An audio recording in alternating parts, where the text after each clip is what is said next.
अस्सलामुअलैकुम वरहमतुल्लाहि वबरकातुहू। नाज़रीन मोहतरम, मैं हाफिज़ रिज़वान आपकी खिदमत में एक नए वीडियो के साथ हाजिर हूँ। नाज़रीन मोहतरम, आज की वीडियो जो है वो एक लिहाज से खुशखबरी की भी वीडियो है और एक लिहाज से इंतहाई दुख की भी वीडियो है। नाज़रीन मोहतरम, मैं अपनी डिटेल की तरफ जाता हूँ। तहरीक लब्बैक पाकिस्तान के कारकुनान आप तमाम हज़रात जानते हैं कि बहुत बड़ी तादाद के अंदर अब भी जो है वो जेलों के अंदर गिरफ्तार हैं।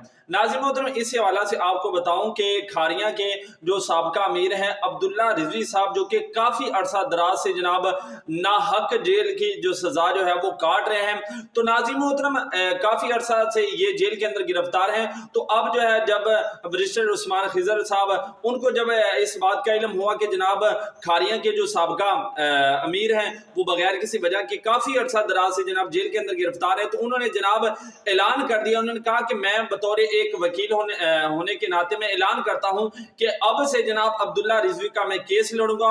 उन्होंने कहा कि हमारे डिवीजनल और डिस्ट्रिक्ट के जो लीगल एडवर्टाइजर हैं वो इस मामले के अंदर मेरी मुआवनत करें। इंशाल्लाह अब्दुल्ला रिजवी साहब जो है, जो कि साबका खारिया के अमीर हैं, उनको हमने बहुत जल्द जो है वो रिहा करवाना है।